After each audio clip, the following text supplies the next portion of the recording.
Ilmu perbandingan agama adalah bagian dari agama itu sendiri. Halo teman-teman Lamsa, Assalamualaikum warahmatullahi wabarakatuh. Sampai jumpa lagi kita di channel YouTube Laboratorium Sosiologi Agama UIN Sunan Kalijaga Yogyakarta. Pada kali ini di edisi Bedah Pemikiran. Nah, pagi, siang, atau sore hari ini nih, Nadia mau nemenin teman-teman Lamsa semuanya buat belajar bareng terkait bedah pemikiran perbandingan agama dari Profesor Dr. Kiai Haji Abdul Mukti Ali. Beliau lahir di Cepu tahun 1923 dan melanjutkan studinya di pesantren Termas Kediri. Nah, hal inilah yang menjadi awal cikal bakal bagaimana nanti Prof. Mukti Ali ini berpikir. Beliau melanjutkan studinya pada perguruan tinggi UII pada masa lalu, melanjutkan selanjutnya di Universitas Karachi, Pakistan, kemudian McGill, Kanada, kemudian kembali lagi ke Indonesia menjadi Menteri Agama, lebih tepatnya pada Kabinet Pembangunan, dan kembali mengajar di Universitas Islam Negeri Sunan Kalijaga dan mencetuskan program studi perbandingan agama untuk pertama kalinya. Dan hal ini kemudian menjadi disiplin ilmu yang dilakukan atau diterapkan oleh UIN di Indonesia secara luas.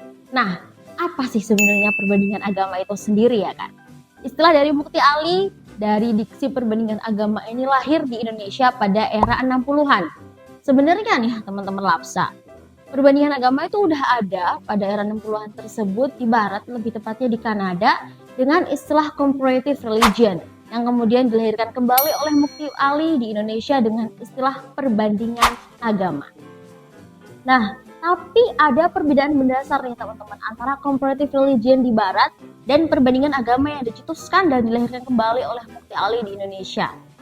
Perbedaan mendasar ini adalah pada pemahaman bahwa sejatinya perbandingan agama bagi Mukti Ali bukan hanya sekedar science for science seperti di barat, tetapi perbandingan agama adalah science of religion atau science of ibadah.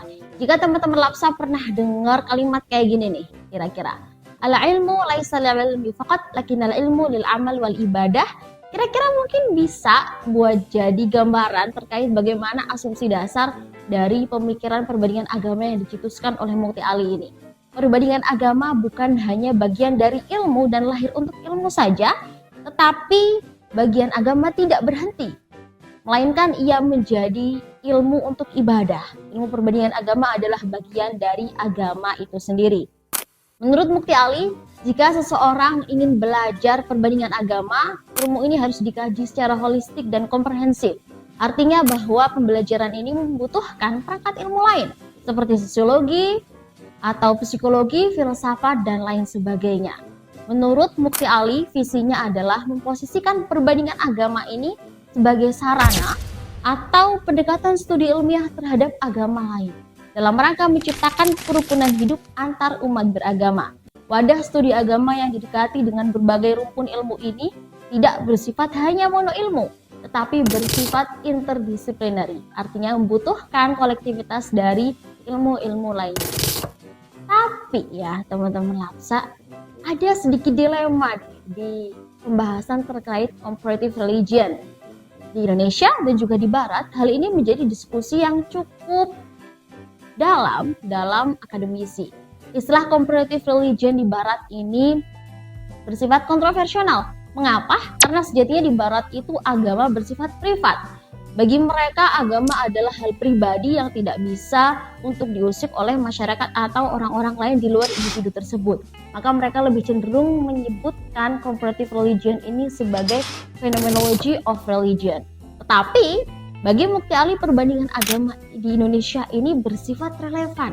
Karena mengapa? Agama di Indonesia menjadi identitas masyarakat yang sifatnya kolektif dan juga komunal. Nah, pemikiran Mukti Ali ini dicetuskan pada tahun 60-an di Indonesia juga mengalami beberapa kontroversi yang tidak berhenti. Di antaranya ada 3 hal. Yang pertama itu lahir dari istilah perbandingan. Hal ini muncul karena diksi yang dipilih oleh Mukti Ali. Bagi mereka yang tidak setuju atas ilmu perbandingan agama ini, agama tidak untuk dibanding-bandingkan. Sifat itu tidak tepat bagi mereka. Yang kedua adalah kontroversi secara substansi. Mereka mempersoalkan bahwa agama tidak mesti diilmiahkan. Bagi mereka, iman tidak mesti diilmiahkan. Iman hanya untuk iman dan ibadah, bukan untuk diilmiahkan. Yang ketiga yakni kontroversi asal ilmu. Pendekatan-pendekatan dalam mempelajari perbandingan agama ini untuk mengilmiahkan agama, kata Mukti Ali, itu berasal dari barat seperti sosiologi, antropologi, dan lain sebagainya. Dan menurut mereka yang menentang adanya ilmu ini, hal itu merupakan sebuah keputusan yang kurang tepat. Terus kenapa sih kok kontroversial? Kan jadi bingung ya. Memang perkembangan studi agama pada kala itu bersifat normatif dan juga primordial. Di saat normatif dan primordial itulah Mukti Ali secara tiba-tiba mencetuskan sebuah pemikiran baru bahwasanya agama itu bisa untuk dikaji secara ilmiah. Itulah sebabnya mengapa jadi kontroversi di Indonesia. Sedangkan sejatinya maksud dari Mukti Ali adalah bahwasanya suatu penelaahan secara ilmiah terhadap asal mula, perkembangan serta hubungan di antara berbagai sistem keagamaan ini menjadi basis daripada ilmu perbandingan agama itu sendiri. Perbandingan agama berusaha untuk mengerti agama itu dari sumber agama tersebut, atau secara bahasa lain kita akan mengkaji agama dari perspektif umat. Nah, yang dilengkapi dengan penelaahan terhadap keyakinan yang hidup di antara kalangan pengikutnya. Begitu. Menurut Mukti Ali, kata kunci untuk memahami perbandingan agama adalah dengan memahami agama lain. Gimana sih kira-kira buat memahami agama lain gitu ya kan?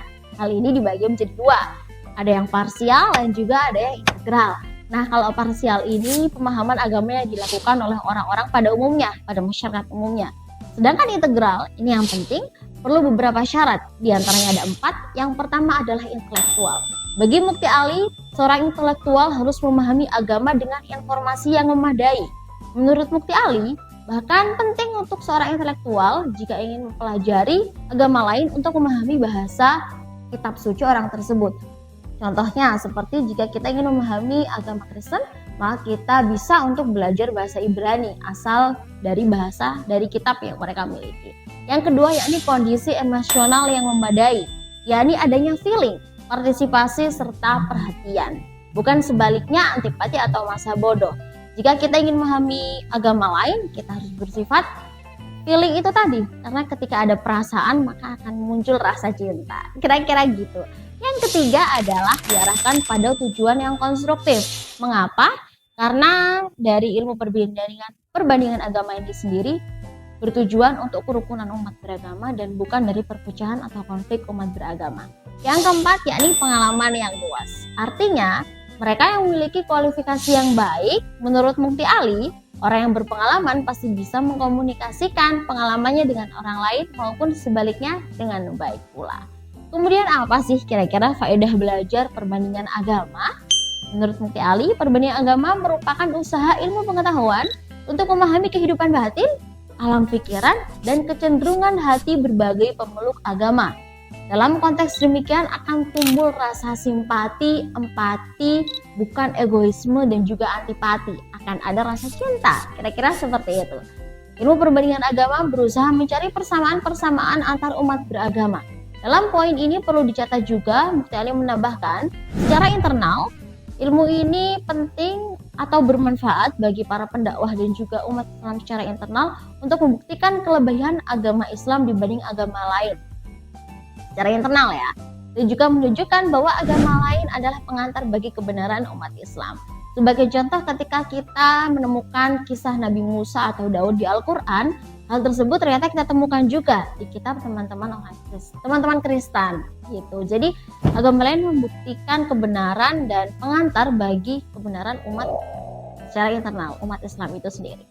Nah, yang kedua, bisa menjadi ilmu yang paling baik untuk memecahkan persoalan-persoalan yang muncul akibat pertemuan ide, pikiran, dan agama, serta masalah-masalah kemanusiaan di dunia yang belakangan ini semakin mencuat, seperti banyak konflik-konflik keagamaan yang terjadi di Indonesia, Pakistan mungkin, dan negara-negara lain.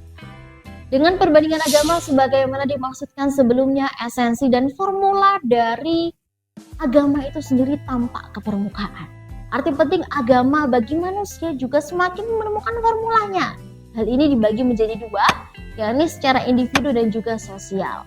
Yang secara individu, agama menjadi faktor motivatif, yaitu mendorong, mendasari, serta melandasi cita-cita amal perbuatan manusia dalam seluruh aspeknya. Agama bisa menjadi faktor sublimatif, yaitu menguduskan segala perilaku tindak tanduk umat manusia, akhirnya memiliki nilai keilahian atau nilai transenden yang bersifat pengabdian pada Tuhan. Agama juga dapat menjadi faktor integratif, yang memadukan segenap aktivitas umat manusia. Yang kedua yakni faktor sosial. Agama menjadi bangunan dasar dari moral masyarakat. Agama menjadi sumber dan norma yang mengilhami dan mengikat masyarakat itu sendiri. Hal ini penting bagi kelangsungan dan ketentraman suatu masyarakat, karena sejatinya ketentraman suatu masyarakat dalam sebuah bangsa tidak hanya terikat oleh hukum saja, tapi terikat secara moral dan psikologis yang dihayati oleh masyarakat tersebut. Kerukunan dan integrasi dalam kehidupan masyarakat agama yang demikianlah yang menjadi visi dari ilmu perbandingan agama yang dimaksudkan dan dicetuskan oleh Mufti Ali. Perbandingan agama mampu menjadi alat dalam membangun dialog dan menjadi sumber pembangunan bagi masyarakat. Oke teman-teman, demikian pemikiran perbandingan agama dari Prof. Mufti Ali. Sampai jumpa lagi ya di episode selanjutnya. Nadia titip salam. Goodbye. Assalamualaikum warahmatullahi wabarakatuh.